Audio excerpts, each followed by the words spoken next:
Hi அழகாய்ஸ். இப்போ நம்ம பார்க்க போகிறது ஒரு ஷார்ட்ஸு. இதுதான் நம்ம ஃபஸ்ட்டு வாய்ஸ் ஓவர் பண்ணுற வீடியோ. ஃபஸ்ட்டு இதில் ஒரு சம்பவம் நடக்கும். அந்த சம்பவத்தை நீங்கள் இந்த ஷார்ட்ஸ்லேயே தெரிஞ்சுக்கலாம். ஃபஸ்ட்டு ஃப்ரெண்டானாங்க இந்த ஸ்குவாடு. கடைசியில் என்ன நடந்துச்சுன்னு நீங்களே பார்த்துட்ருக்கீங்க. முதல்ல ஃப்ரெண்டாகி துரோகம் பண்ணாங்க, மறுபடியும் ஃப்ரெண்டானாங்க.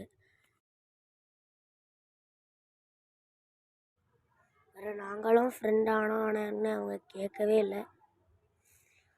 இதுதான் இந்த வீடியோவில் ரொம்ப லாஸ்ட்டாக ஃப்ரெண்டானாங்க, அதுக்கடுத்து ஆஃப்லைன். என்னங்க இது?